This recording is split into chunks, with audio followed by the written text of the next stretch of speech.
Hello, everybody. I kind of just jumped into it. Hello, everybody. Welcome back to the College Town Podcast. My name is Derek DeBurger. With me is Sam Roth. Boy, did we gab in this one. Yeah, it's a long one that we argue for a long time about playoff scenarios and also Ashton Jeanie versus Travis Hunter. Yep. We argue for a long time about that. We do. talk about coaches that are on the hot seat. Coaches that sign extensions. Yes, we talk about some business news, actually, if you're interested in TV rights and whatnot. And then, of course, we do our pick'ems at the end. It's a simple episode, but it was a good one. So we hope you stick through and watch it all. We enjoyed arguing with each other. Yeah. So we'll see you in the episode. Bye-bye.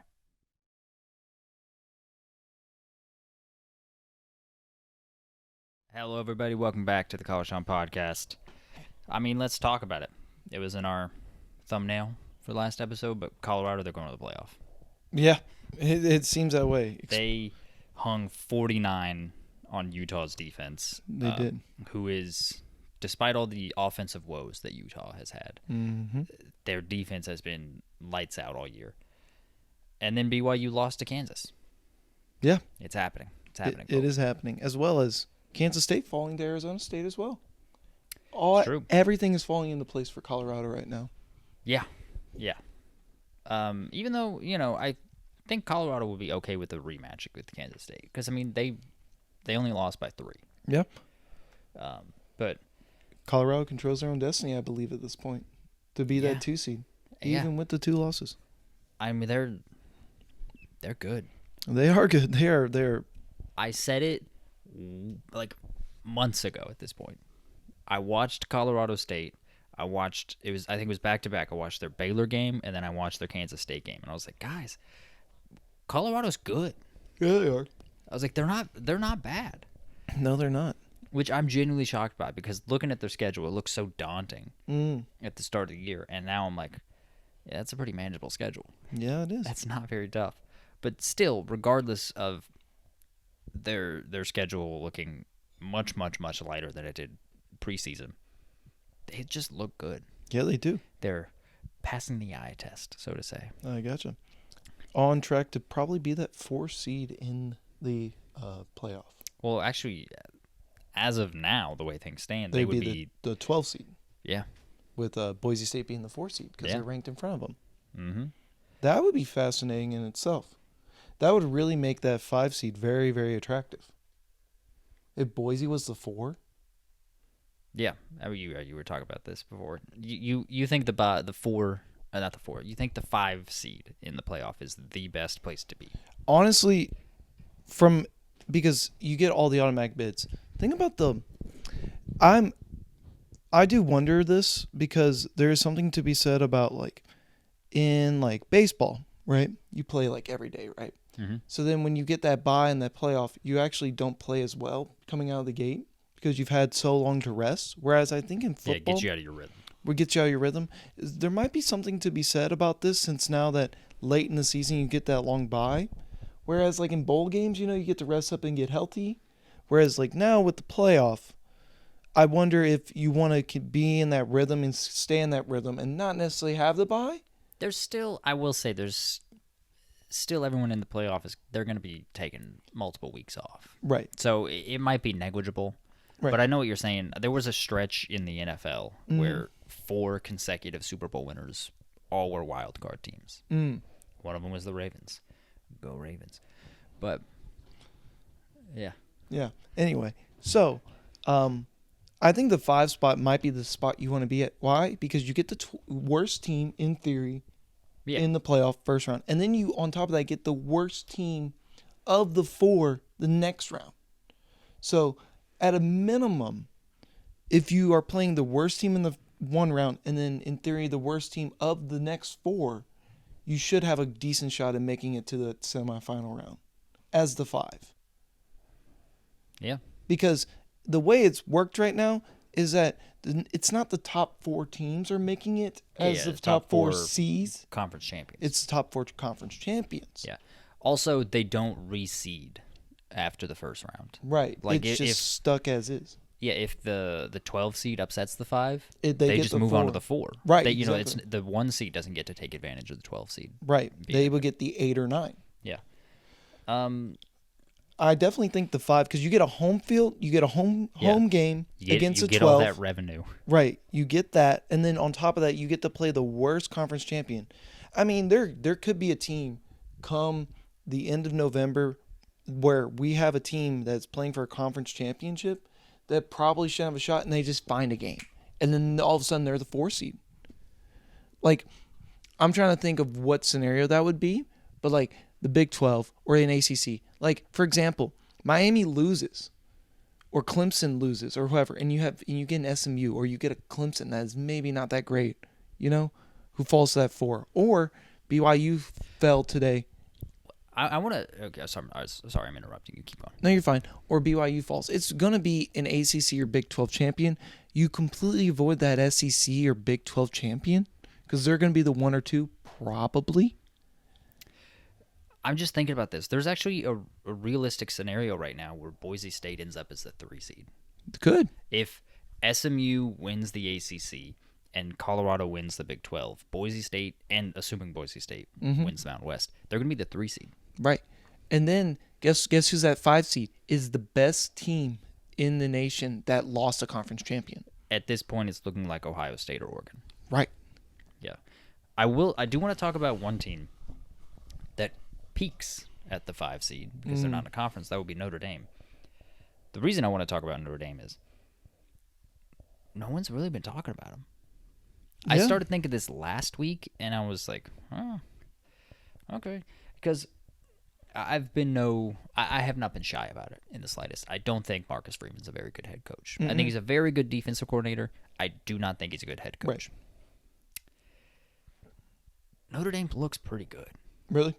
Their schedule, yeah, it's extremely bad in hindsight. Like, so, they've played 2 teams that are even, 3. It's like 2.5. They played Texas A&M week 1.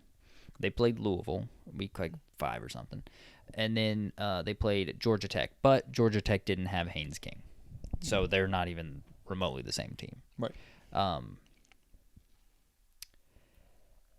Notre Dame looks good. I mean, it doesn't matter that they're. We've talked about this with Indiana. It doesn't matter that they're playing nobodies. They're crushing these teams. I mean, they're just putting their foot down and just not letting go. And especially this past victory, Virginia. Virginia's not that good. Virginia probably won't make a bowl game, and also Virginia has a terrible coach. But their quarterback is so electric. That guy can just keep his team in games. He can make things happen when he's playing well. He genuinely gives his team a chance to upset whoever they're playing. He's really good. He didn't do anything this game. They put up 14 points.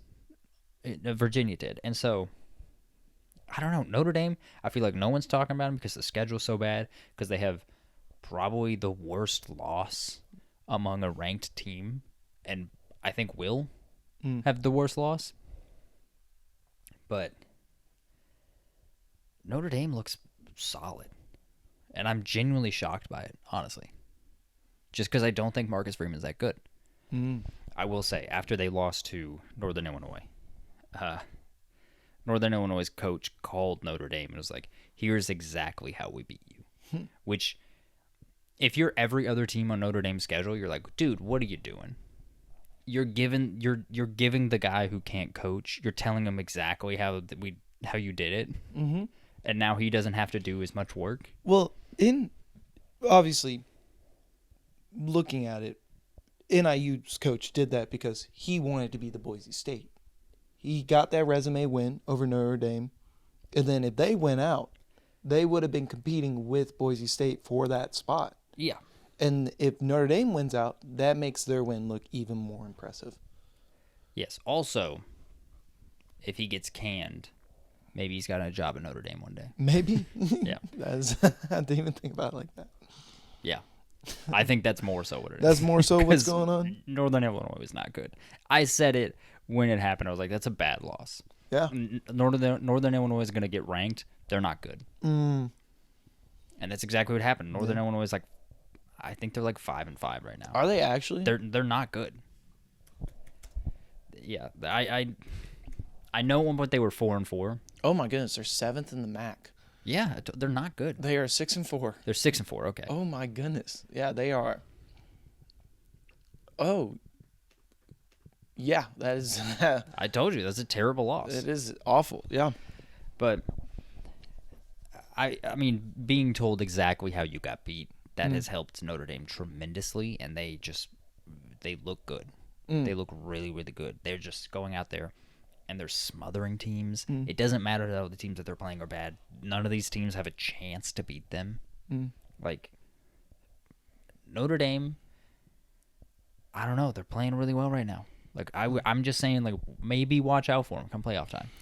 There's so much left to. Yeah, I mean, there's so much football left before the playoff, but in my head, I'm already starting to think about like the scenarios that could be going on. Because like we have a big game this week in Indiana versus Ohio State, massive game. It's our game of the week, right? So like, what if like Indiana goes into Columbus, right? Columbus, Ohio. Yeah. Goes in there, beats Indiana, but then like loses to Oregon. Are they like a 5 seed team? They're better than Ohio State, obviously. You know, it's one of those. Or if Indiana wins out and wins the Big 12, are they like the number 1 team in the nation? Yes. So they went out. Because in that scenario, they would be either the only undefeated or one of 2 undefeated. And then that would probably knock Oregon down to the 5 seed. Yes. There's just, it's giving like a Big 10 team will probably have that 5 spot. Yeah. Just because there's 3 good teams. Unless someone like really stumbles in the regular season. Right. We're kind of coming towards that like inevitability. But even then, if let's say, you know, Ohio State beats Indiana and then loses to Michigan, and then Ryan Day gets fired. Even if that happens, Penn State's there waiting in the wings. Holy crap! I forgot about Penn State. Yeah, there genuinely is. Like, you can only say this about the Big Ten. There's 4 teams that deserve at the moment in time to be in the playoff for the Big Ten. I do honestly agree with that. Yeah. As much as I am like, and that's a lot of as teams. much as I think the Big Ten outside of them sucks, but and those I don't 4 even mean like, oh, it's not that good. It sucks. It's very bad. Like Illinois is the best team outside of them. Yeah, and I think Illinois is solid, but like they're not a playoff team. No. And so. But the way the resumes stack, it would just make sense. Also, just the way that they've completely avoided each other all year. Yeah. I mean, Indiana only plays. Ohio State's the only team that is going to play all 3 of them. Yeah. I mean, so here's the thing. You're going to have this more and more. This used to happen in the ACC when there was divisions with, they called it coastal craziness because the coastal conference was like, there was the Atlantic and then the coastal. Right. The coastal was so much weaker that I think it was like the final 9 years of them having divisions, a different team won the division every single year. Oh, wow. Just because it was like, okay, which team is going to like be like slightly better than everyone else and have the schedule break their way. And that's what it ended up being every single year. Every year. It was like Miami one year got a super easy schedule. North Carolina flew under the radar and went like 11-1 one year. Going into the championship. That's what's going to happen, especially in like the Big 10 and the Big 12 with these like mega, huge conferences where going into the season, there was a scenario that 5 different teams from the Big 10 could finish the year 12-0. Oh. Just because they didn't play each other. Right. And that's going to continue to happen, and you're going to see it. We're seeing it this year with Indiana, but we're going to see it going forward. It's like the team that just plays no one, they're going to finish with like an 11-1 record. Yeah. And they're going to squeak into the playoffs as like the 10 seed or whatever. And then see what they can do. Yeah, we'll see. It's also interesting because like I think no matter whether or not you have divisions or not, you're going to run into the same issue. I mean, it's the same reason why was it last year that we had Iowa playing in the championship? Yeah. So I mean like I was a good example too. I mean, on one side you have Ohio State, Penn State, and like Michigan, right? Mm-hmm. And on the other side is what Iowa and what Wisconsin. Yes. So, I mean... That's exactly what it is. For the longest time, the Big Ten West was just run by those two teams. Right, and so... But the East is a dogfight. Mm-hmm. And so... There's also Michigan State on the East. Right. For a good while. They could, like... They would have seasons where they would pop off. Like that one year with Mel Tucker where they went, I think, 10-2. Right. So, I think regardless if you have divisions or not divisions, just because of how vast and how big the conferences are, and you only have 12 games to play, and like you might be able to squeak in 9 conference games now, that still leaves 16? How many are in the Big Ten now? I don't even know. I think it's 18. 18? Yeah. And you get to play 9? You only get to play half the conference. Yeah. So, it's one of those where like there are definitely going to be teams that haven't met, and hopefully because of the way it works, those 2 teams will meet in a conference championship game, and that'll get decided. Mm-hmm. But yeah, I mean it's gonna be a trend. So I mean, like it's gonna be so fun. I will say I did see something something that someone put out there. Like a lot of the detractors of the 12-team playoff said this is going to be terrible because it's just going to be the same brands vying for the 12 spots every single year. And they pointed out this upcoming week, some of the biggest, most impactful games regarding the playoff involve Colorado, BYU, and Indiana. Yeah. And also, I think Arizona State's in there as well. Yeah. Like, it's very different brands. Tell me this isn't fun. It is fun. Now, I will say this. If you're looking at the SEC aspect of it, everyone's kind of beating up on everyone. How do you decipher who has the better resume? You know what I'm saying? Yeah, so here's the thing. Like, the SEC's so overrated this year. Mm-hmm. So overrated. That's not going to stop them from putting like 4 teams in. But which 4, though, is the question. Because right now, Texas is in. Yeah. Without a shadow of a doubt. And even though their resume kind of sucks. They do suck. But at the moment in time, Texas is in. Do you know they have 1 win over a team with a winning record? They do. So, but they lose to Georgia. Mm-hmm. But then Georgia loses to Alabama. And Ole Miss. But then Ole Miss loses to Kentucky. Who's terrible. But then Tennessee loses to Georgia as well. But then Tennessee also finds a way to beat. Who did Tennessee beat? Tennessee beat Alabama. They lost to Arkansas. So, like, as far as, like, the resumes go here, like, looking at it from the outside looking in, I personally think it's Texas, Georgia, Tennessee, Alabama, Ole Miss, and then maybe A&M you could put in there as well. Which of these teams make it? Because, all right, so you're going to have at least 1 ACC team. Mm-hmm. You're going to have at least 1 Big 12 team. Mm-hmm. Got to put Boise State in. Yeah. And then you include 1, 2, 3, 4 Big Ten teams that we both think, right? Unless Indiana just gets absolutely embarrassed by Ohio State, then yeah, I think they're gonna get 4 in. Right. So they get 4 in, right? So that would leave a conference champion. Like, what if A&M runs the table and wins? I told you I think A&M's going to the SEC championship because I think they're gonna beat Texas.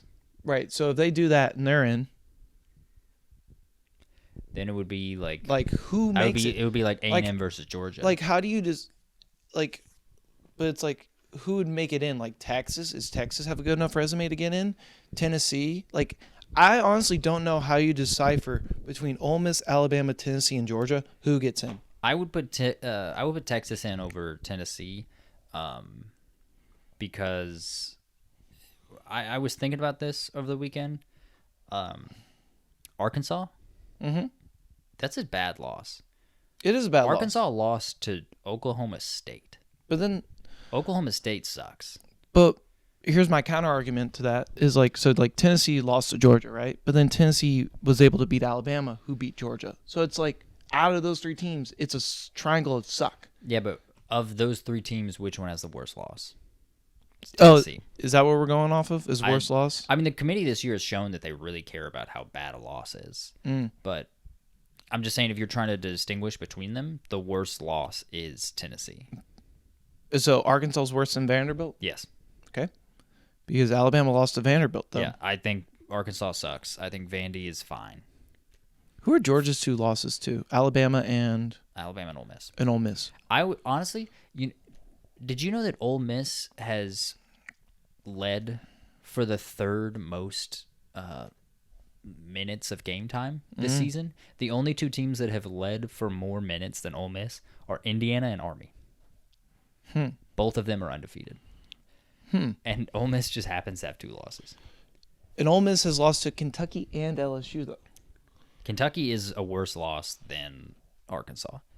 And LSU, I think, is going to age worse and worse because I think LSU sucks. Because right now the way the standings are in the SEC is Vanderbilt, Arkansas, then Kentucky. Because Arkansas and Vanderbilt both have 3 wins to Kentucky's 1 win. Yeah. And Kentucky plays Texas at Texas, so likely they will finish the SEC with only 1 win. So, I mean, yeah, there's 6 teams right now in the SEC vying for a spot in the playoff. Who still have a realistic shot. In Ole Miss, Alabama, Tennessee, Georgia, A&M, and Texas. I just think that the SEC is overrated. I think also they get away with only playing 8 games in conference. If they played another game, they would half of them would have another loss. Right. And so it would turn into okay, do we put in a 3-loss team over a 1-loss SMU? So you think the team is overrated? I'm going to propose some teams, right? Yeah. So out of these teams right now, I'm going to throw A&M out of it just because of the easy schedule they've had. Sure. Texas, Georgia, Tennessee, Alabama, Ole Miss. Who is the worst out of all of them, in your opinion? You said Texas, Georgia, Tennessee, Alabama, Ole Miss. Yeah. Ugh. Who's the worst? Who is the worst? Okay, so I will hear me out when I say this.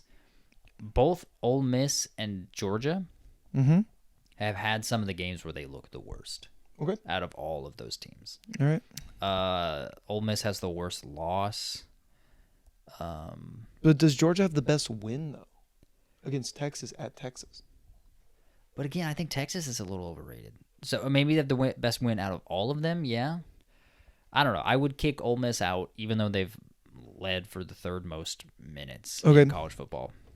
So Ole Miss is out. In your opinion, I'm going to name some teams from the ACC and Big 12 who are vying for a spot. You tell me if you think they are better than Ole Miss. Yeah. Kansas State. They're on the same playing field. So, no, they're not better. No, not better. Okay. BYU. Yes, they're better. BYU's better than Ole Miss. BYU's better than Ole Miss. I got you. BYU has a really good defense, and they have an offense that can hold their own. All right. Another team that still has a potential shot, Arizona State. Arizona State, I would say maybe a little worse. Just maybe a little worse. All right. Colorado. Oh, man, Colorado. Ooh. Ole Miss has a better defense than Colorado, but Colorado's offense is electric. So I don't know. I really don't know. That's tough. Okay.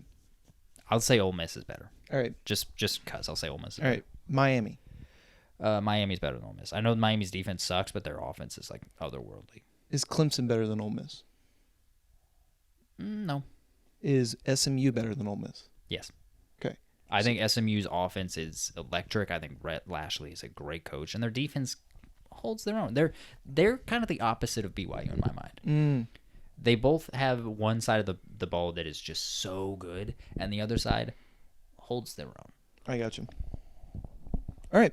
I mean, there is still a lot of games left, but I think that gives us a general idea of where the line is.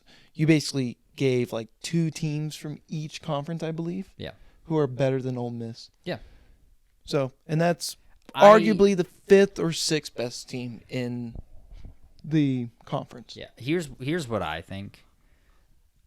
I think that you shouldn't be penalized for losing your conference championship game.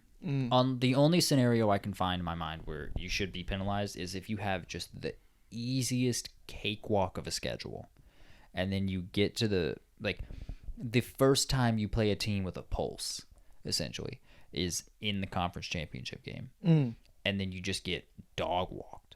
I see. Well, okay, then drop them, because then it's okay, now we have proof that they actually played someone and they're not good. I got you. That's the only time I feel like you should be dropped for losing the conference championship game, because otherwise you're losing a game that others didn't have to play. That's how I feel about it. Are there any teams this year that have that scenario going for them? Any in the ACC, Big 12, SEC, maybe even Big 10? Because Indiana's about to play Ohio State this week, so maybe not necessarily if they were to win that game.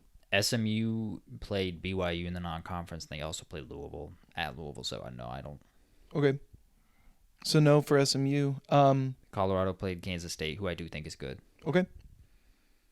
So no, I can't think of anyone. Okay. Gotcha. Yeah. So that scenario will not apply this year. Yeah, I don't think so. Okay. Gotcha. All right, yeah, let's run through the other games real quick because they happened. We kind of already mentioned a few of them, but yeah. Yeah, Clemson beat Pitt on a 50-yard scramble. Yeah. That was wild. Louisville came out extremely flat and lost to a Stanford team That looked like they had nobody in the stands. Oh, there was like no one there. No. Louisville's so much better than that team. It's the second game this season. I personally think that they should have won that they lost. Do you think there is definitely something to be said about the time zone difference? Yes, but I think more so it's I don't know, Braum just doesn't get his guys up after they get a big win. He just doesn't. Okay. He's just proven that time and again over his coaching tenure. Yeah, it's the first time Louisville and Stanford have ever played in football. It's the inaugural Battle of the Cardinal. I see. S in parentheses. And yet somehow their mascot is a tree. Yes. LSU got beat by 11 by Florida. Mm-hmm. I don't know if I said this on camera, so take my word for it. I was saying this was going to happen. I was like, oh, if DJ Lagway's healthy, they're going to win. Yep. Because LSU sucks, and I think they're being exposed for it. We'll talk a little bit more about LSU in a second, but they suck. I've been saying it. Missouri lost to South Carolina. Missouri also kind of sucks. South Carolina kind of on a roll right now. Yeah. Arizona State, we talked about this one a little bit. They beat Kansas State by 10. Yeah. At Kansas State. Yeah. It's a good win. Oregon barely walked away. Squeaked away. Wisconsin with a victory. Georgia beat Tennessee. It was really close at halftime. And then it wasn't. Washington State lost to New Mexico State, so that just kills their chances. Yep. At the playoff. And then, Kansas beat BYU. So let's move on to the news, shall we? Yeah, what are the news? Okay. First bit of news. This is like a business one. We don't really talk about business too much, but business. ESPN has sub-licensed a lot of Big 12 games to Warner Brothers, meaning that a lot of Big 12 games are going to air on TNT and HBO Max. That's interesting. It's interesting because it's more money for the Big 12. However, does this signal that that ESPN is like, we're okay without your money, or we're okay without the ad revenue you bring? I definitely will say the Big 12, as far as this year goes for football, does not track the same excitement that I would expect from the other two big conferences, which is what we were kind of predicting. I will say TNT has also carved out a niche for themselves as like they're really, really basketball centric. They are. And so Big 12 has some of the best basketball in college. They do. And so this does fit as far as like their brand and what they want to push. Mm-hmm. Even though separate, because this isn't college, but it was big news. Did you see that Inside the NBA is moving to ESPN? No, I had not. Yeah. The whole crew's moving too? Because there was a rumor that I don't think Barkley's coming with them. I heard that Ernie Johnson was not going to leave Turner. No, I think he's coming as well. Oh, at least as far as I checked. I could be wrong about that, but the reason I think that they got him to stay is that they're letting him stay in Atlanta. Oh, okay. They're not going to be like, hey, you have to move to Brooklyn because it's ESPN now. No, they're like, you or can stay Connecticut down or there. whatever, or DC. I think this is a side note, but I think ESPN has, for the most part, moved all their studios to Brooklyn. I think they still have a presence in Connecticut. I think Connecticut, as well as I think Van Pelt's in DC. Van Pelt's in DC, but he's unique. And then they've also got stuff in LA. Gotcha.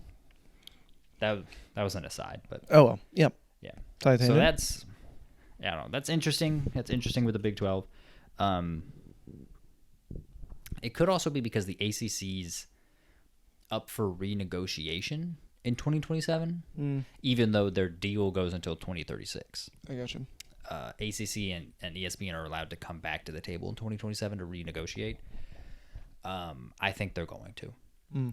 The reason I think they're going to is excluding March Madness. Do you know the top 10 every single year, pretty much, with the exception of every now and then there's a Kentucky game in there. But the top 10 highest rated regular season games, or the top 10 highest rated non-March Madness games. Are you talking men's basketball? In men's basketball.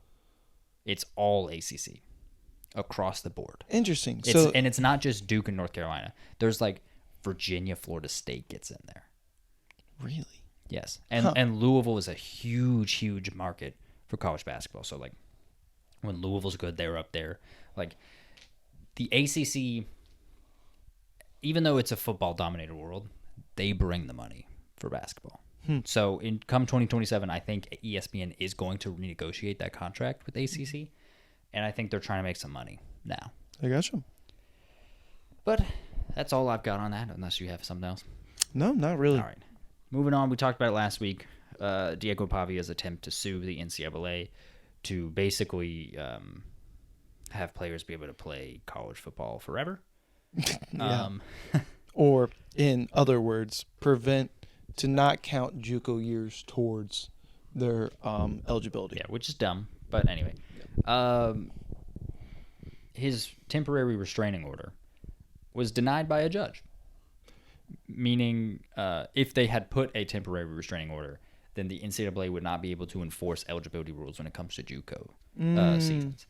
So, even if they had put the restraining order on, but it ultimately they ruled in the NCAA's favor. Well, depending on how long it would take, then Diego Pavia would be able to play another year. Yeah. With that restraining order. Yeah. It just makes no sense to say, hey, I'm going to play football at the collegiate level, but it shouldn't count against my collegiate eligibility. Yeah. Yeah. I just love the guy. Love Diego. Non-favor of his lawsuit here. Right. All right. Moving on to some coaching talk. Baylor announced they are going to retain Dave Aranda for the 2025 season. Is this retain as in keeping and not a vow of confidence that Billy Napier got last week? Or is it one and the same, you think? It's kind of one and the same. I got you. Yeah. Baylor's 6-4 right now. They are bowl eligible. Which is shocking. More than what we expected. It's absolutely more than what we expected. Mm-hmm. Especially considering just the pretty consistent downward trajectory that Baylor was on with Dave Aranda. Mm-hmm. So, we'll see. Sunny days ahead. In other news, Temple has fired Stan Drayton. Who? Temple is 3-7 this year. Sounds about Temple football. They're just coming off of a win. Oh. Which is interesting that they fired him after a win. Both of these schools that we're talking about, as far as like coaching, like either firing or keeping their coaches after, it's rumored that they might fire him. Both of these schools are like in the wake of Matt Rule leaving. Because Matt Rule was at Temple for 3 years, and then he left for Baylor for 3 years, and then he went to the NFL.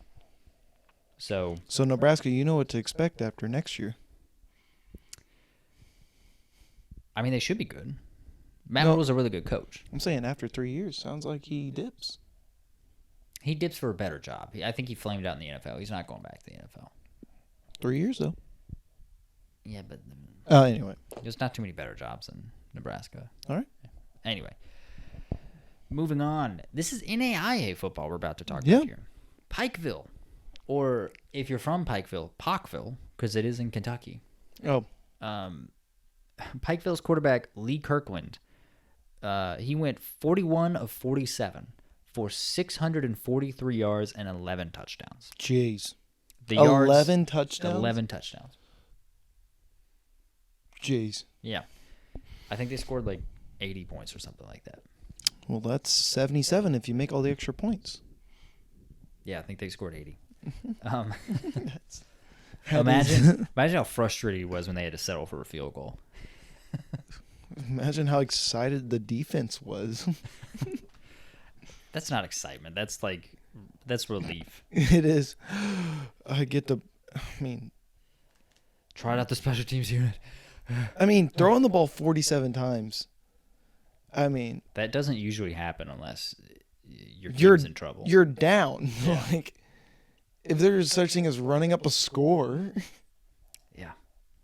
He broke the record, the NAIA record for yards and touchdowns, so good for him. I don't even think, is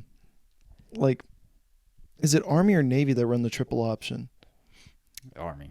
Army? Does the Army's quarterback, you think, even have 643 yards on the year?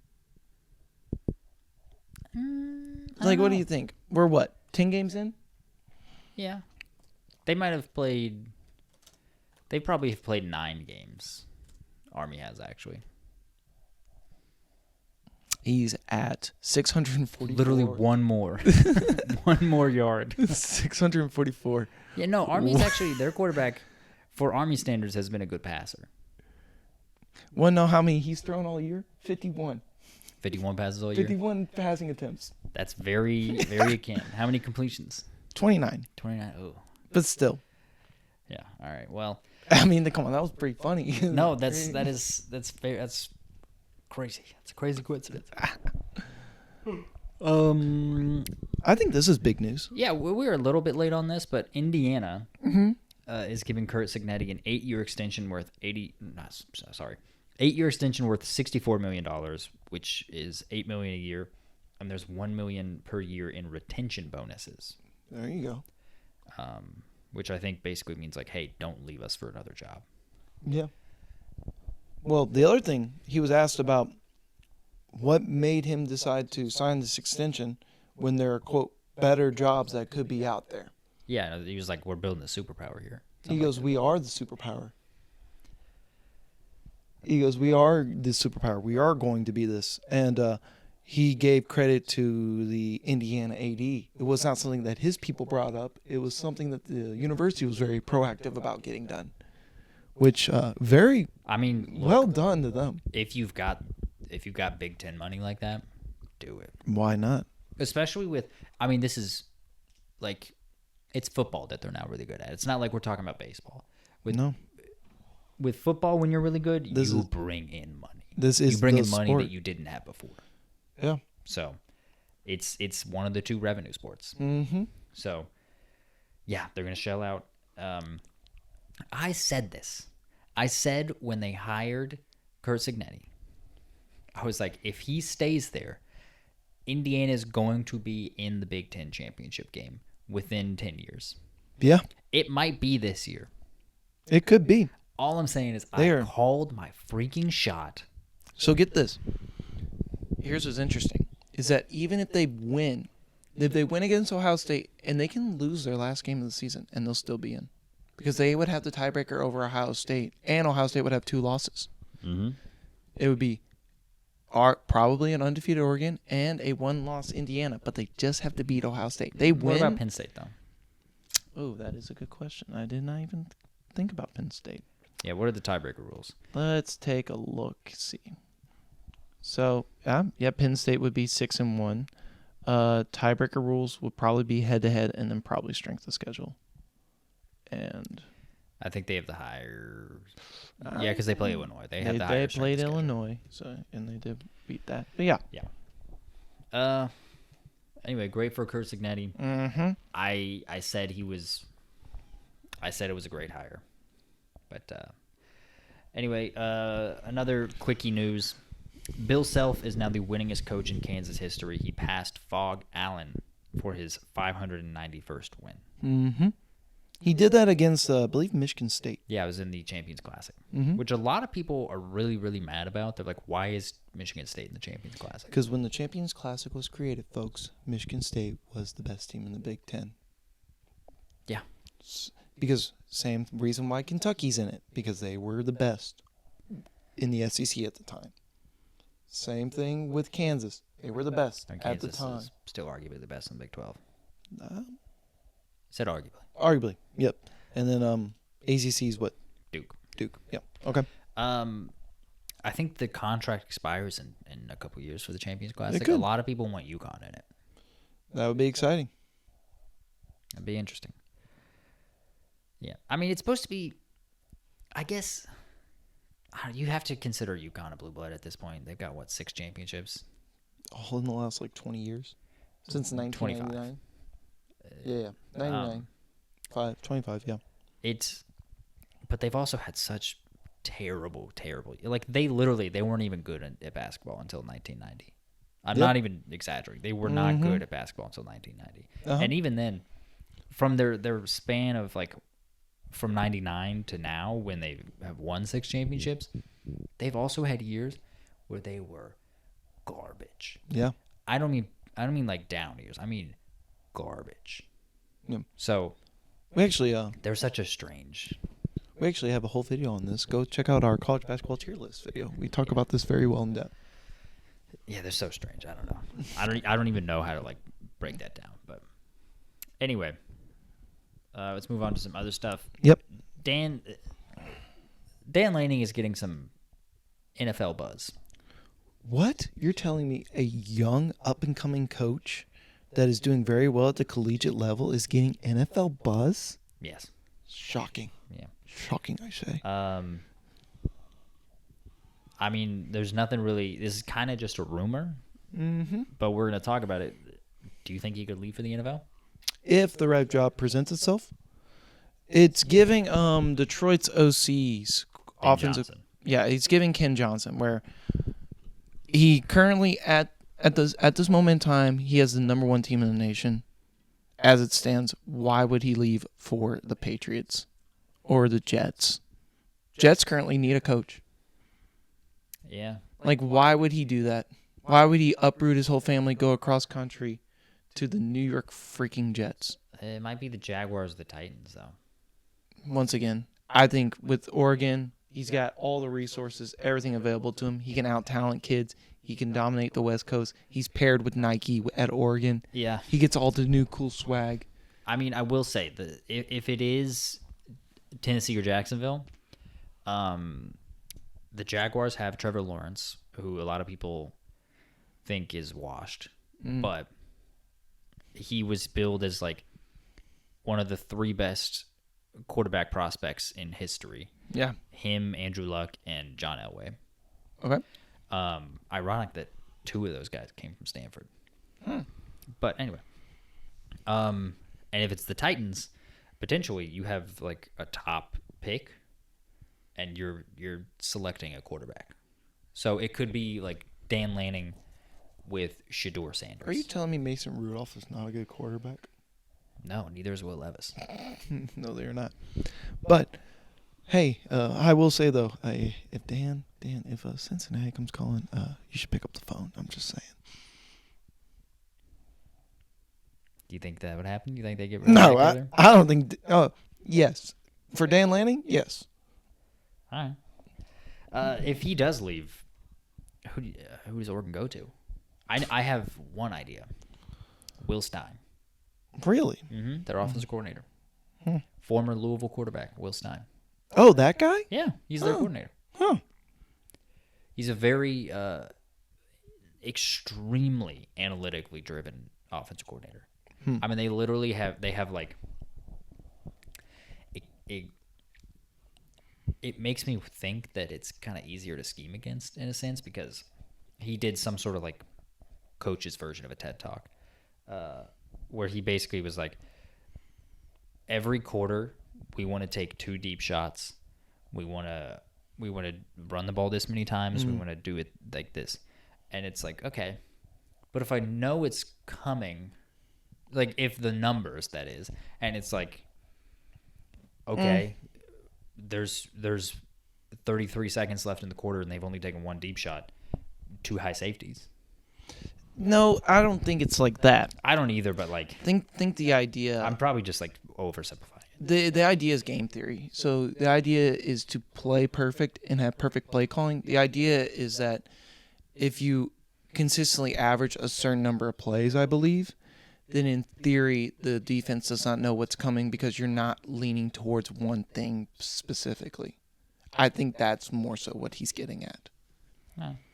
I think it's the exact opposite, is that because of humans, we favor things. We like things. Whereas a machine doesn't have favoritism towards anything. It's random. It does not have, like, a wheel does not care what number it lands on. So, like, if you, in theory, if you're able to do that, then you're able to be unpredictable. I get that. I was just saying that. Right. He was like, we want to take 2 deep shots a quarter. And it's like, okay, but I know it's coming now. I think that's the top guy if Dane Lanning moves on. It'd be a heck of a hire. I don't know if you would want, as far as like Oregon goes, with the powerhouse. Dan Lanning was defensive coordinator at Georgia before. I'm well aware of that. I just wonder if you want someone with head coaching experience. To be fair, there is something to be said about, I want a coach that has had championship experience. Now, whether or not that is a coordinator or not. But I also want a guy that is, who has maybe been a leader. But then again, I'm not the guy making the decision. Yeah. Other news, we've got Travis Hunter now being the favorite to win the Heisman. He's not just the favorite, he's the overwhelming favorite. Yep. What is it, minus 500, something like that? I don't know. I haven't looked. I don't know. They're going to rob Ashton Jeanie, aren't they? Ashton Jeanie, I think if he put up Barry numbers. If he plays 14 games, he will pass. He currently is on pace to where if he plays at least 14 games, he will surpass Barry Sanders. I just think the efficiency for Jeanie has significantly dropped off. I looked at his last game. That's because they're putting 9 guys in the box. I'm aware of what's going on, but he's run the ball like 32 times and he only had, only 159 yards. It's just one of those. 3 touchdowns. Right, but it's also just one of those things where it's like. With 2 games left in the year, he has 1,893 yards and 26 rushing touchdowns. I'm aware of all this. All I'm trying to get at is he will be. It's going to be very hard for a running back from where he's at to do something. I just think it's ridiculous. They don't want to give it to a Power 5 school. I mean, a Group of 5 school so bad that they're willing to give. I think in any other year, Travis Hunter's having a great year. He is. Any other year, I'd seriously consider him for Heisman. I'd probably want him to win the Heisman. Ashton Jeantie's having an all-time season. He is. He's not having a good year. He's having an all-time season. He is. And so, he's on pace for. He's been getting 3 touchdowns a game his last several games. If he does that again, he's gonna have 32 touchdowns rushing going into conference championship week. Right. He's on pace to have I think the issue is over 2,000 going into conference. It's not that it's nothing to do with Ashton Jeanie, well, a little bit, but it's the fact that his team isn't winning games like no one is. They're 9-1. They're not winning games to the extent that they should be winning games, as if it was Georgia or Oregon or Ohio State. It's, if you look at the games, they are winning games by close double digits, close to possession games. And against teams like UNLV or Wyoming or Utah State or whatever, I wouldn't say they're winning games, don't get me wrong, but it's not as impressive as a guy, I suppose, in the voters' minds that can play both sides of the ball and is doing the exact same thing in the sense of talent-wise, but against better competition. But I just the other argument against Travis Hunter is, you know how many weapons Colorado has on offense? They've got a lot. Really? Jimmy Horn's really good. I was about to say, They've Jimmy got Horn a and good stable Hunter. of running backs. I hear you. And then why isn't Shedeur Sanders favored as the Heisman then? Why is Hunter then? Because Travis Hunter is playing both sides of the ball. It's more of a novelty. That's the only way you can win as a defensive player. Because you got to play on offense, too. You got to. Like, it's not Desmond Howard. Charles Woodson. Yep. Charles Woodson was a returner. And then he became a receiver. Yeah. And a corner. Yeah. And so he's not like offensively, 569 yards, 4 touchdowns. But that's against his conference. That's not total. Is that against the conference? Yeah, there's total. Right, there's total stuff. 911 yards, 9 touchdowns. Right. That's you're having a really good year, but like Ashton Jeanie has 26 rushing touchdowns. He's 107 yards away from 2,000 on the year. I just wonder, so since we're doing this, what is the number of targets? If we can find the targets for Hunter and attempts for Jeanie, I would love to compare the two to see if anything's comparable. No, okay, so we have 256 carries on the year, right? But also, he's doing this against like 9 guys in the box. Once again, we're just. He's got a 7.4 average with 9 guys in the box. And I'm going to play devil's advocate here, not to disagree with you, but Travis Hunter is doing this while playing both sides of the ball this season. Yeah. He has 57. At one point. This is before. Here, just go up to the search bar and type in this year. There you go, this season. All right. Stats per game, whatever.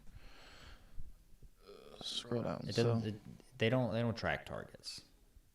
ESPN does not track targets. At one point, when he had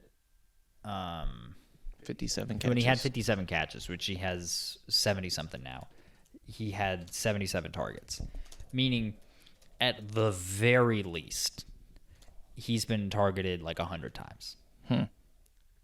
The difference is when you're a receiver, you're literally catching the ball 4 yards past the line of scrimmage. That's already a 4-yard gain.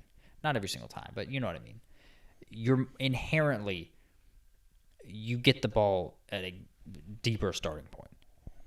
And also, the way the passing game is set up, when you catch the ball, there's like 4 guys in front of you versus 11 when you're running the ball. And like Ashton Jeanie, I just think that what he's doing is incredible. He is the weapon for Boise State. Mm-hmm. He's going against 9-man boxes. Mm-hmm. And he's still putting up absurd numbers. Like, teams are trying their absolute hardest to stop him, and they can't. Travis Hunter is not the sole focus for teams whenever they play Colorado. I hear everything you're saying. At the same time, though. It's an individual award. Right. Jeanie is not also lining up at middle linebacker either. Whereas Travis Hunter is lining up at corner. I honestly think there's not too many guys who can put up the numbers Hunter is doing and basically miss minimum snaps in a game. Like, he rarely comes off the field. That's unheard of. But also, Ashton Jeanie needs to give his all at running back. Colorado can afford to keep him out there on both sides.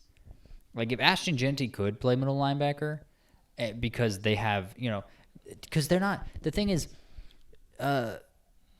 Travis Hunter's not getting 20 targets a game. Mm-hmm. He's not. If he were getting 20 targets a game, they probably wouldn't play him as heavy as they do on defense. Or they wouldn't play him as heavy as they do on offense because he's a better corner than he is a receiver. Mm. And so they have the luxury to, we're going to throw to Jimmy Horn. We're going to run. We're going to do a QB draw. Like, they have all these weapons on offense. They have Pat Sherman, who's a great offensive coordinator. Right. Travis Hunter has the luxury of the pressure taken off of him on the offensive side of the ball because there's so much other around him that teams have to scheme for. Right. Ashton Jeanie is the guy. He is the scheme. He is the guy. I'm not arguing any of that. I just think it's also just very impressive that the fact that Hunter can do it on both sides of the ball. I think it is impressive. I think he should be firmly number 2 in the Heisman. He can force fumble on the goal line in an overtime game. Have a big moment plays. Yeah. Have 3 interceptions. And it's also like the unfortunate part for Ashton Jeanie right now is because of where he plays. Like if they beat Oregon, world a different story. But honestly, like I can point to a few moments in Travis Hunter right now, and this is the unfortunate part about the Heisman, is that what would you consider Ashton Jeannie's Heisman moment? Everybody 6 touchdowns. 6 touchdowns in a game. Like a moment, though. Like everyone has one. Like Lamar's Heisman moment. There's a couple of them. Lamar's Heisman moment was just absolutely throttling Florida State. It wasn't one moment from the game. Yeah. It was everything in that game. It was that, and it's also we also look at the hurdle from Syracuse. Okay, and but all if they go out and moments. they lose to Florida State, then the hurdle means nothing. Right. The hurdle is right. I'm like hindsight. Exactly. The So you Heisman get moment. right. You're getting, but like as far as like Boise State goes, they haven't really had that moment. You know what I'm saying? Not to say that it can't happen in the playoff, but it's also. But by then it's happened. It's voted on. Exactly. Do you genuinely believe that Travis Hunter should win over Ashton Jeanie, or are you just planning to play devil's advocate? Oh gosh. If he puts up Barry numbers within the 12-game span, absolutely he should win it. Like if he's even remotely close to Barry, yes, he should win it. Like if he's at 2,100 yards, absolutely. He will be.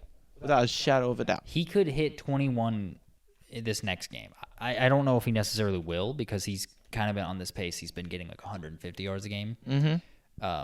Which if he does get 150 yards because I believe a game, Barry did it at like 2,300. If he gets 150 yards, he'll in the next going into the final week he'll have like 2,050 yards. And he'll probably have 29 touchdowns. So 2,600. My bad. All purpose. That's 26 all purpose. No, it's 2,600 rushing. All purpose was 3,200. Okay. I read it in the wrong order. Yeah, and he had over 6 games, 300 yards, and exceeded 207 times. I'm just saying. So 2,600. I say he's 200 short of that in 12 games. He has 2,400. Absolutely.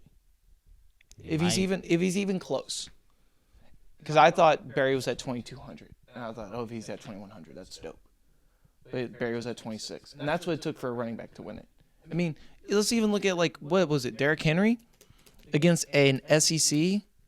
Which also Derrick Henry shouldn't have won it that year, too. Really? Yeah, Christian McCaffrey should have won it. Right. Because Christian McCaffrey was close to the all-purpose record for Barry Sanders. But Christian also, McCaffrey was having an incredible year. Nothing against Christian McCaffrey. I also think it comes down to eyeballs and who you play for. Stanford was really, really good there. I'm not denying that.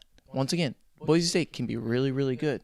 But who did Stanford play that year? Who has Boise State played that year?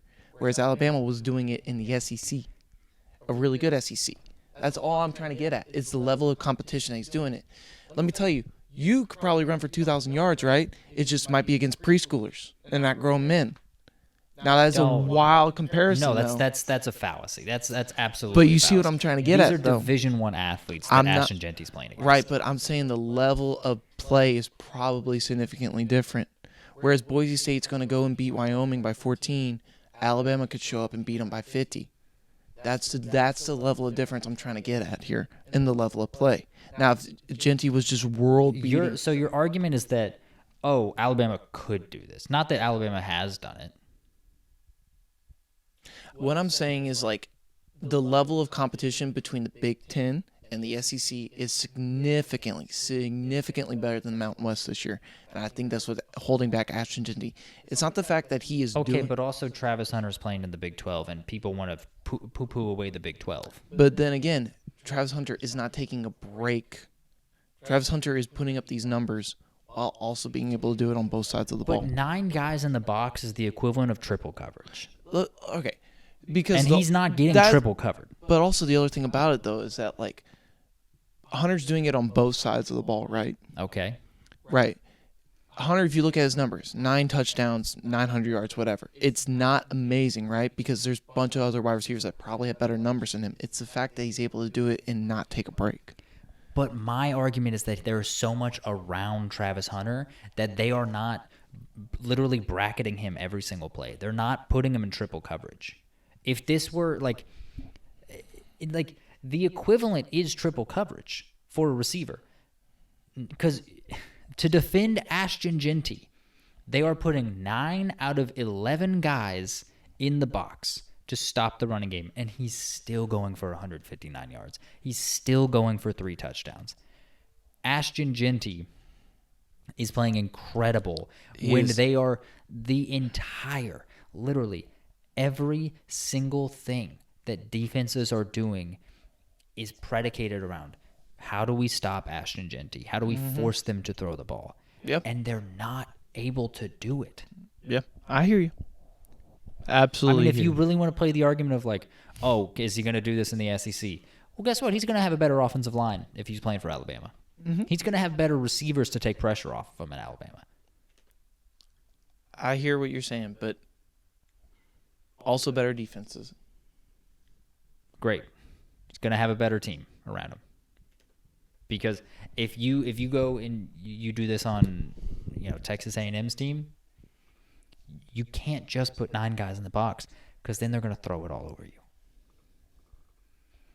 Boise State can't do that. Okay. I'm just playing devil's advocate. I know. I'm just so passionate. I think Ashton Jeanie should win the Heisman. Okay. I just think it's ridiculous that they're trying to rob it from him. Okay. Like if you want to all game long put brackets on Travis Hunter to stop him as a receiving threat, go ahead. You're going to get torched by Jimmy Horn. Shedeur Sanders is going to scramble all over you. The running backs are going to put up 100 yards. Like, you're going to get beat if you just only focus on Travis Hunter. If you only focus on Ashton Jeanie, that's the only chance you have to beat Boise State. That's my argument. I have nothing more to say on the topic. We've been talking for a while. we kind of got ranting a little bit there. Hey, it's all good. All right. Anyway, other passionate things. Yeah. Brian Kelly, is he on the hot seat? We're gonna do some hot seat talk right now. Let's do hot seat talk. Brian Kelly on the hot seat. They're 6-4, and they also suck. Like, they're not good. What was Ed Orgeron's final year? Ed Orgeron, they were bad. They were bad his last year. Let's take a look at Ed Orgeron to compare him to Brian Kelly. Yeah, LSU, by the way, finishes the year with Vandy and Oklahoma. I think both of those are losable games. He goes undefeated. Yeah. Wins the Peach Bowl. Mm-hmm. Wins the national championship in 2019. COVID year, he goes 5-5. 2021, he goes 6-6, 3-5, and he's out of there. Yep. So, Brian Kelly currently at this moment in time, they're 6-4. Well, he is certainly tracking that way if that holds. Yeah, they never won a national championship. They have not. He was 10-4, 10-3. Now he is 6-4. Now, if he wins out, finds a way to go 10-4. Well, he won't go 10-4 because I don't think that's possible. That's not possible. He can go 9-4 though. He can. I think he's okay. Now, who do they have left on their schedule? Vandy and Oklahoma. I think he's safe. You ask me, both of those are toss-up games. I think he's safe. I think... Is it in Death Valley? Yeah, it's in Death Valley. Yeah, both of them are. I think he's safe. If he finishes 9-4, he's okay. Now, is that the standard that LSU wants? Is a 4-loss team year in and year out, 3-loss team? No, I think they need to be that 2-loss team, find their way into the playoff. There's 2 more losses than I can account for what LSU wants to be. So I think if he does that for 1 more year, he's gone.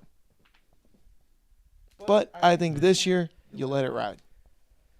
Now, if he loses these 2 games, can him.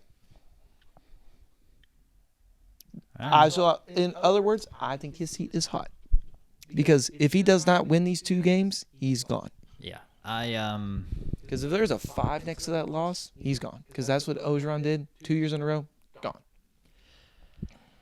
He cannot mess up anymore this year. And he might. I mean, Vandy, they've got a formula. Oklahoma, they're a team. As whatever as they are, I think they're on the same level as LSU. Okay. So I think both of those are 50-50 games. They are. And let's hope the coin flips his way for his sake. And their last game at Death Valley, they got handled. Alabama dropped a 40-burger on them. So, I think if there's a 5 in that loss column, he's gone. Yeah. Also, but I will say the players are they're not the biggest Brian Kelly fans. Yeah. Brian Kelly was basically yelling at a player. He's like yelling at him. I think someone did the virtuous job of lip reading, and basically Brian Kelly said, I think I'm paraphrasing because I don't remember it exactly. Feel free. But he said, allegedly. Yeah, allegedly, according to the lip reading. Like, don't walk away from me. You are uncoachable. Like, I can't believe you. And then another player had to like intervene and be like, hey man, what are you doing? Like, why are you yelling at this person? They don't love Brian Kelly. Brian Kelly is pretty notoriously a horrible person. Yeah. But, horrible people don't lose their teams every day. But I don't know. They're not good. I have been saying it since like week 3. They're not good. Yep. And here we are. Let's go to the other hot seat talk, and then we'll work our way backwards. Sure. Kyle Neptune. This is basketball. We're going on to basketball here. Kyle Neptune, Villanova's head coach, the replacement to Hall of Famer Jay Wright. Dan Hurley before Dan Hurley. They're 2-3. They suck. They've sucked. They have sucked all 3 years that he has been there. Has he made the tournament? No. Oh. No, he's been really bad. For the Villanova standard, that is no bueno. The Villanova standard that Jay Wright's at, yeah. I mean, is his seat scorching hot? Let's be honest with ourselves. Is it? Because I thought they should have fired him after last year. I'm a very big believer in you got to give guys a chance. But Kyle Neptune literally showed no reason that he was going to be any good. He had NBA players on both of his rosters. And sorry. They didn't do anything with it. They didn't make the tournament. They looked terrible. Literally every single season that they've coached, or that he's been the coach, they have looked so unprepared to start the year. They are mediocre at best. At best. But the thing is, so 17-7, 18-6. These are the previous 2 years for Rodney Terry. Not Rodney Terry. Sorry, Kyle Neptune. Yeah, we'll get to Rodney Terry. I apologize. No, it's fine. So those are basically they're 500 records. That's with them getting off to terrible starts and kind of getting hot late in the year. And a lot of people thought like, oh, they can make a run. Maybe they can make the tournament. No, they can't because they're not good enough. Kyle Neptune's not good enough coach. And like there are certain coaches that are not. They're better at the end of the year than they are at the beginning of the year. Eric Musselman's one of those coaches. What's his name? Texas A&M's coach. Buzz Williams. He's one of those coaches. It's different though with Kyle Neptune. They just look unprepared. Like they look like they weren't prepared for people to come out here and play basketball. They're like, what are they? They're running a zone? What? How do you even what do you even do against that? You know, like they look so woefully unprepared. And I have to reiterate, they have talent. Every single one of his teams has had talent on those teams. And so he's losing when he has superior talent to teams that they're facing. On this team alone, they have Eric Dixon and Wooga Poplar. Both of those players are really, really good. Yeah. Like, what are you doing? I think they should have fired him after last year. I'm a proponent of you got to give someone like at least 3 years because you don't know. But he's just shown that he doesn't know what he's doing. He was hired from a Fordham team from the A10 where he went 16-16 as well. He only knows how to be 500. Previously, he was the top assistant under Jay Wright. So, yeah, I don't know. Kyle Neptune is just bad. I think he's going to get fired in the middle of the season, which goes into my whole thing of like, if you're firing someone in the middle of the season, you should have fired him after last season. And so, yeah, I don't know. You got anything to say about Kyle Neptune? He's buns. He is buns. As the scholars would say, he's buns. He's buns. All right. Rodney Terry, too. Is he on the hot seat? He's Texas's coach. They lost their opening game to Ohio State, and I think Ohio State is a tournament team. Yeah, I think so. I think they're a tournament team, but I don't think they're a top 25 team. No, they have some good pieces, though. They have good pieces. I don't think they're a top 25 team. It is way too early to tell. They are going to go into a onslaught of Big 12 competition here shortly from the likes of Houston, Kansas, Iowa State, Baylor, and Arizona, who I think are the consensus top 5. How you want to shape that top 5 is up to you. But I definitely think they are outside of that list. But they do have a heck of a true freshman in Trey Johnson. Yeah. Yeah. And Marlon Mack is not a bad player in his own self. A little backstory on Rodney Terry. He stepped in the middle of basically him and Kyle Neptune have been coaching for the last 3 years.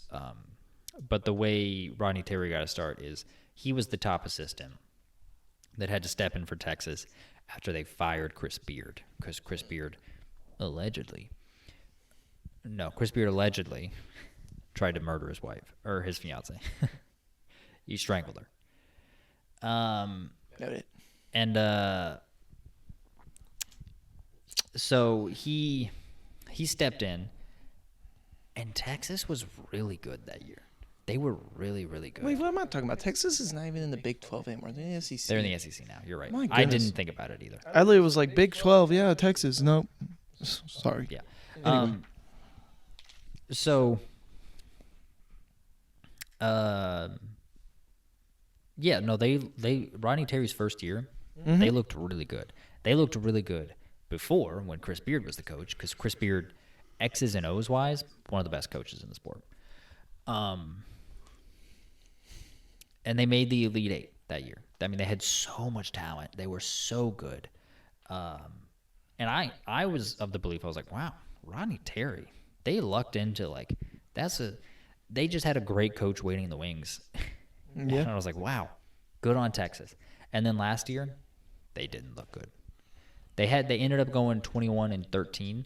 But the thing is, they won 3 games off of Max Asmus buzzer beaters. They could easily have 3 fewer wins. They wouldn't have been a tournament team had they lost those 3 games that they won. And they won a game of the tournament against a team that wasn't very good. So they didn't look very good. But also, you have to remember, Texas, not really that much of a basketball history. I mean, really, it's not a basketball school by any stretch of the imagination. Far from it. Not at all. Matthew McConaughey is not coming to your games. Texas doesn't know that. Texas thinks that they're an everything school. Mm-hmm. So Texas has unrealistically high expectations for their basketball coaches. So Rodney Terry, after losing to Ohio State and then looking a little shaky in their second game against Houston Christian, that's right, HCU, people are not, they're a little antsy in Austin. So while his results have been significantly better than Kyle Neptune, because I think he is a significantly better coach than Kyle Neptune, Texas is not super thrilled with him. I gotcha. I will say, comparing him to Kyle Neptune, I think I would choose Rodney Terry night and day over Kyle Neptune. It's not a choice. Right. Give me Rodney Terry over Kyle Neptune. Right. I don't think it's, but I mean, Texas is a tournament team. Probably, yeah. Like, looking at their schedule, I mean, they've beat up on Houston Christian, Chicago State, and Mississippi Valley State by a lot, as they should. Mississippi Valley State is one of the worst teams in D1. So I mean, consistently. I mean, according to KenPom, which is what we're looking at here, Houston Christian is 357, Chicago State is 350, and Mississippi Valley State is 364. Those are terrible teams. Those are awful teams. Now, Ohio State team that they lost to. They looked shaky in the first half against Houston Christian. Okay. I will say, like, we will see real quick how this Texas team fares against what should be a very decent SEC conference this year. Yeah. I mean. Yeah. I think there's like 3 legit top 10 teams. Tennessee, Auburn, and Alabama. Yeah. And then follow that up with, we'll see, in Kentucky and Arkansas. Mm-hmm. I think that's fair. And then I think after Kentucky's that, going to be better than Arkansas. And then Texas A&M should be pretty good too. They should be, but they should have been good last year. Texas A&M, I don't know. I feel like I get catfished by them. And Florida. Florida's got some good talent as well. They're good. We'll see if Todd Golden's still going to be there. I mean, both of those teams have very good point guards. Walter Clayton Jr. Walter Clayton is fantastic at Florida, and then Wade Taylor the fourth, who is also great. At That's A&M. why I feel like I get catfished by Texas A&M. They've got so much talent. They're good with this team, and they just come out so flat. Like 2 years ago, their last 25 games, they went 22-3. But that's after starting the season terribly. And so I was like, a couple years ago, I was all in on A&M. I was like, they're going to go on a run. They're good. And then they lost in the tournament, but then like going into last year, I was like, dude, they're a top 10 team. They figured it out. They've got a ton of talent. They're good. And then they just started the year off terrible again. I'm like, What are you doing, Buzz? What are you doing? Let's do a little segue into A&M. They've lost by 3 to UCF, but then proceed to beat a Ohio State team that beat a Texas team recently last Friday night by a good bit, 14 points, 78-64. They are going to go to a neutral site and play Oregon and Creighton here shortly. I believe they're playing in one of the they're not Maui, are they? I don't know, but it's one of the tournaments. Right. I will say UCF has a really, really good home court advantage. Mm-hmm. They just somehow do. Oregon, I don't think is good. I don't think Oregon's good. And then I don't know. They have what's his name? Steldad? I can't say his name. Let me look at it. Oregon. They got a really good transfer in. They got a really good guard. I think he was from Villanova. Jackson Sheldstad, I thought was going to be very good this year. Who's the guy? I'm pretty sure TJ Bamba. That guy's a transfer from Villanova. He's really good. Why couldn't Kyle Neptune do anything? So, a little bit of another segue. We were of the assumption that Louisville had the hardest non-conference schedule. Because Louisville has a very difficult non-conference schedule. I mean, it's very tough. Tennessee. To compare it, they have Indiana, Tennessee, Indiana, Duke. Kentucky. Well, Duke is in Kentucky, right? So Kentucky, Indiana, Tennessee, 3 really good ranked teams, right? Yeah. And then also they're in the battle for Atlantis. Mm-hmm. So if they beat Indiana, they're gonna very, very likely play Gonzaga. Right. But That was until we discovered what Alabama has ahead and has already started to play. Yeah, my God. Alabama has agreed, I didn't realize this last year, to a home and away against Purdue. So Purdue will be coming. They just played Purdue away, lost by like 9, and it was a close game for the most part. I watched it, and then but anyway, that was to start off this hectic schedule that Alabama has.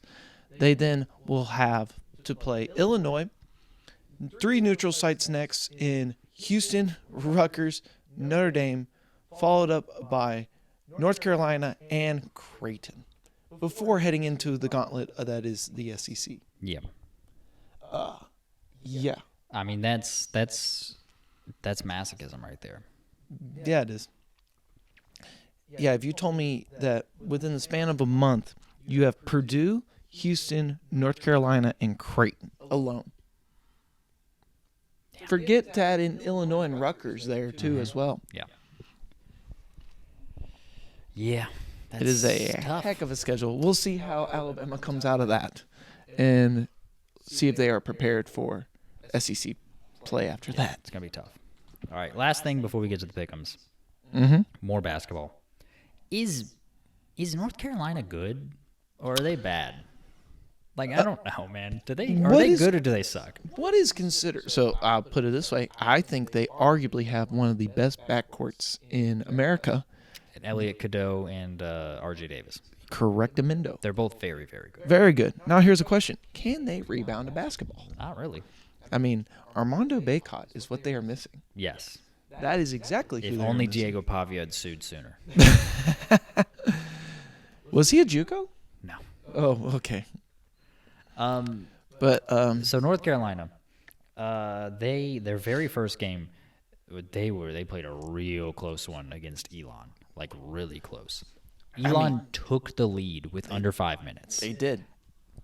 And then, To be fair, North Carolina ended I up don't think there is such thing as a good loss. We've been over this. Yeah. But they did go into whatever Kansas's little Fog, the Fog Island Fieldhouse. Fog Island Fieldhouse, and they lost by 3. It's a heck of a place to play. To a Kansas team that some consider the best in the nation right now. They're very good. They're number 1 in our poll, Mm-hmm. which I didn't vote for them number 1 personally. I didn't vote for them number 1 either. They which is crazy how they got number 1, but Right. So they're number 1. I've got a feeling Gonzaga will be number 1 when we. That is when my we redo it. prediction. But anyway. Yeah, we'll but it's preview. beside. But yeah, R.J. Davis, Elliot Cadeau. After that, it is followed by a former Louisville player, Jalen Withers. Who, by the way, Jalen Withers has turned into a knockdown three-point shooter. Really? He does not miss. His 3-point percentage. His 3-point percentage right now is 55%. That dude, like He is 5 for 9 from 3, on the season. he's turned into like he just hits threes. It's crazy. Mm-hmm. But so they were down 20. Mm-hmm. It's very important. They were down 20 points to Kansas at Kansas. They stormed back in the second half, took the lead. Mm-hmm. Looked like they had complete control of that game. They ended up losing a very close game. And then their third game, they came out. Who do they play in their third game? Because whoever they played in their third game, American. they again looked shaky in the first half. They played the American Eagles of Washington, D.C. out of the Patriot League. Yep. Now, if that ain't American, I don't know what is. Yes. Yeah. I don't. Are they good? I think you are giving North Carolina, I will say this. I have them comfortably sitting as the number 2 team in the ACC this year. Maybe, I don't know. I can't think of any team other than that little small gym school 7 miles down the road of Tobacco Road who is better than them in the ACC. Maybe Wake Forest. I think Steve Forbes is good. I think Hunter Salas is very good. I do think they lost a few pieces, and like Andrew Carr going to Kentucky. Yeah, and Boopy Miller going to SMU. Yeah, so I do think Wake subtracted more than they added, and I honestly don't think the ACC is going to be that challenging for Duke or North Carolina this year, in my opinion, based off of talent and what I've seen. So, and to sum it up short, I think this is not North Carolina standards, but they are going to stay in the top 25 this year, and I don't see them leaving it. Yeah. I get what you're saying, but, like, in the macro, I mean, like, I don't know. I don't know what to think about Hubert Davis. Because, like, he started off his first year so bad, and then they made it to the national championship game on a crazy run. And then the second year, they started off ranked number 1 in the preseason, and then they didn't even make the tournament. And then last year, they were really, really good with a phenomenal defense. And then now it's like, what are we doing? Now, I will say, this is a computer talking here, but in KenPom, you know how we were talking about that Alabama schedule? Well, Alabama does play North Carolina at North Carolina. And Favorite to win that game? They're predicted to win by 4, which is usually you get 3 for being at home. That's usually the point spread. Yeah. There. So they're projected to beat Alabama by 1, more or less. So what do you think about that? Do you think? I don't know. I guess we'll see. I guess, yeah. I think I don't really take much into the. I mean, him predicting who's going to win, who's not. I get you. I think KenPom is really, really good. I don't really. Like I don't put stock into like who he predicts is going to win. I mean, so even though you don't take stock into it, they are projecting North Carolina to only lose 3 more games the rest of the season. That is Pitt away, Duke at home, and Duke away. 27-4 record. And that's really good. That is giving 1 or 2 seed vibes. Oh, that's a 1 seed. That's a 1 seed if they only lose 4 games. I mean, I will say though, I just like. I mean, what does he predict Duke to go? Because I just undefeated. Like after the Kentucky loss, he does not have a single loss. The closest percentage is, as a matter of fact, it's either 55% or their next game against Arizona away on Friday night, and away to North Carolina on the last game of the season. The rest of them are in the 60s, 70s, or 80s. Or 56% home against Auburn as well. Duke plays Auburn. Duke's going to lose that game. At home. Duke's going to lose that game, guarantee it. I mean, we'll see. Look, there are times I watch Duke, and I'm like, John Shire doesn't know what he's doing. I don't think he's a terrible coach. I just don't think, I just think he's a really average coach who has just supreme talent. He has a lot of talent. Yeah, like genuinely. Watch a Duke game and just pay attention to the coaching moves that John Shire does. There are times where you're like, this guy he's not ready to be a head coach. Like, and I will say I have been saying it. Coaches get better. Like, coaches can go through a similar arc as athletes can. You can get better, and then you can also lose it over time. But when I watch him, I don't see anything that makes me think like, yeah, John Shire will evolve into an elite coach. I just don't think he has it. And so, like, because against that Kentucky game, against Kentucky, he calls a timeout, and the play he draws up is just ISO. That's it. That's the play he draws up is ISO for Cooper Flagg. It's like, dude, do some coaching. Draw up a play. Have some people set screens off the ball. Do something. Like, at least like get Kentucky's eyes moving. Because the reason Cooper Flagg got the ball stolen from him at Kentucky is because Cooper Flagg started trying to work with the ball, and then 4 guys stood there. 4 guys watched Cooper Flagg try to work with the ball. Did I mention this last podcast about the ball? And I've been meaning to say this. I don't know if I don't think you did, because I don't know what you're talking about. Okay, so I think I talked about this earlier, but because of these games happening on Tuesday, we literally just missed them, right? Yeah. I really want to give my flowers to Mark Pope, and I'll explain it. I'll explain why. So if you look at these splits of these games, mainly talking about the Champions Classic, right? Michigan State and Kansas, as well as Kentucky versus Duke, right? Yeah. If you realize during the Championship Classic, they changed the ball. They were playing with a weird Spalding ball, right? They were not playing with a regular Wilson ball. During the you can look it up. Champions Classic, they played with a different ball. Kentucky, the entire week up until the Champions Classic, practiced with this ball. And were well prepared for the game as well. And you can see it in the shooting splits of both games. If you look from 3, Kentucky was 10 for 25, shot 40%, right? Whereas Duke shot 4 for 24 at 16%. And then if you also look at the Michigan State game against Kansas, both teams shot abysmal from 3 points. So if you look at this Kansas-Kentucky game, Kansas shot 5 for 17, 29%.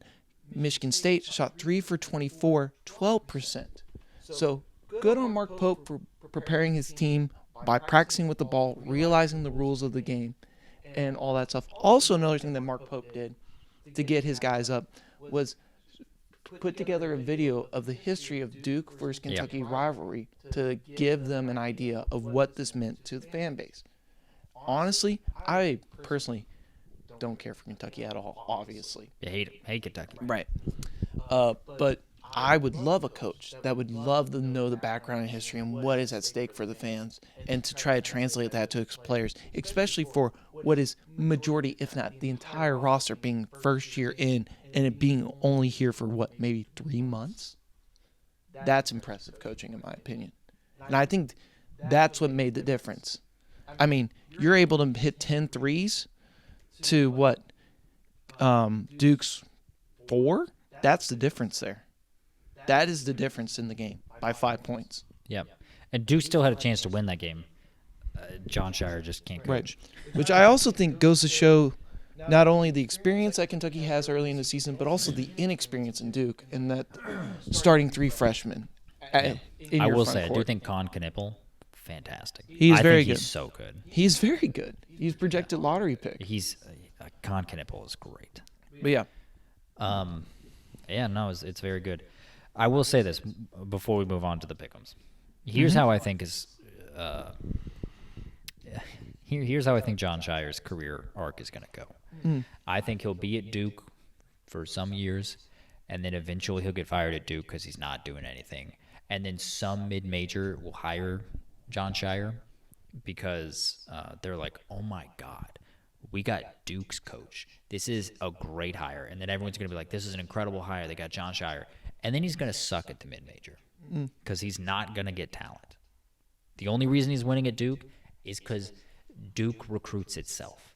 It does. You could wheel Joe Biden out and have him talk to these 17-year-olds and be like, come on, man.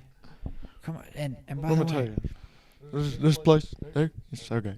You love it. Joe Biden's not from the South. What are you doing? Yeah, he just, yeah. Anyway, what I'm saying is literally anyone could recruit Duke. Anyone could convince Cooper Flagg to go to Duke because it's Duke. And so as soon as he goes somewhere that doesn't recruit itself, I think he's going to suck. And then he's going to end up in a broadcast booth. Yeah. That's how I think. I'm calling it right now in the year 2024. That's how John Shire's career is going to go. Mm-hmm. Anyway, let's move on to these pick'ems. We got a really, really good week of pick'ems here. Oh, and we're going to start off goodness. with Akron versus Kent State. Why is Kent State on the list? Let me tell you. Okay. Kent State is 0-10. They are. They have not won a game. Nor why should they? Akron is 2-8. Ah. This might be Kent State's only chance to win a game. It's at Kent State, at home. Who you got? Akron. I also have Akron. Kent State is giving up over 500 yards a game. Jeez. There is no other team in and by the way, giving up. The fact that it's a home game, does it really matter? Nope. Is there an atmosphere at Kent State? Cold. Windy, maybe. All right. Anyway, we're staying in the MAC. By the way, this Akron Kent State, that's a Tuesday game. Ooh. Yeah. By the way, you know what? I'm gonna switch it to Kent State. Kent State gets the win. Just cause. I'm having fun with it. Man. All right. We got Ohio versus Toledo. This is for I believe this is for the top of the MAC. Like Ohio and Toledo are both 7-3 right now. How about that? Yeah. Two of the best coach teams in the MAC, so it makes sense. Mm-hmm. They were Toledo finished the regular season number 1, and Ohio finished number 3. So. And the fact that you just mentioned these 4 teams makes me realize there's a lot of teams in Ohio. Yes, there are. My goodness. Ohio has the second most universities out of any state in the country. Jeez. Number 1 is California. Makes sense. But Ohio's got a lot. That is, yeah. I'm going to go with Ohio in this one. Really? I'm going with Toledo. Yeah. All right. Next up, we have Ole Miss versus Florida. It's at the Swamp. Florida's coming off of a big win. Ole Miss coming off of a bye week after a big win. Who gives the letdown performance? Not a letdown performance, but I think Ole Miss is just a better team still. Yeah, I think Florida will be competitive in this game, but I think Ole Miss is going to win. Staying in the Sunshine State, we've got Charleston Southern versus Florida State. What are you doing to me? Charleston Southern, I believe, is 1-10. Why on earth are this a pick 'em? And Florida State is 1-9. Are they going to get that coveted second win? If only Cal would have beat Florida State, then they'd be 0-10 right now, and this would be the funniest pick'em of all time. Because Cal, everyone that watched that game said Cal was significantly better. They just made mistakes. Who you got? Charleston Southern. All right. I'm going to take Florida State. I think they fired their coaches. They're going to be rejuvenated, coming off a bye week. I mean, this probably shouldn't be a close game on paper. This should just be talent versus no talent. Yeah, we'll see. We'll see. Penn State at Minnesota. Penn State, we've talked about them a lot this episode. Minnesota, somehow, I think, is 6-4. Huh. You know what? I don't like PJ Fleck's tie. Give me Penn State. I'm going to take Minnesota. I think they're coming off a bye week. I don't know. Something in my bones. In bones. Yeah. BYU versus Arizona State. This could be a fun one. It could be a fun one. One's coming off a big loss. One's coming off a big win. This game will basically put one of these teams in the Big Ten championship or the Big 12 championship. Yeah, a lot at stake here. BYU, you know what? If it's at Arizona State, give me Arizona State. I think BYU is going to get a bounce-back win. I think they looked terrible against Kansas. I think Kansas is a team that, until this past week, has been flying under the radar with how improved they've been at playing football. So I'm going to take BYU. Gotcha. Next up, we are staying in the Big 12. We got Colorado versus Kansas. There you go. I think Kansas is going to win. I'm going to go with Kansas as well. Yeah, I think it's at Kansas. I think Colorado's got a lot of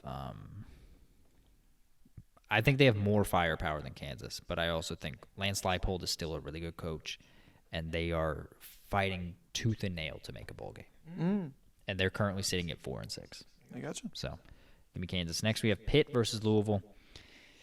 This is a disappointing game. This is disappointing. Go Cards. I'm going to take Louisville. I hope. I mean, golly. Both teams. What happened last week? Give me Louisville. I'm still a fan. Yeah. All right. Army versus Notre Dame. This is an interesting one. Army, they're coming off a bye. They're coming off of a bye to prepare for Notre Dame. Notre Dame, as we mentioned, has been rolling teams. It's at Notre Dame. It's going to be in front of Touchdown Jesus. It is. Give me Notre Dame. I'm supporting our troops. Go Army. All right. I respect it.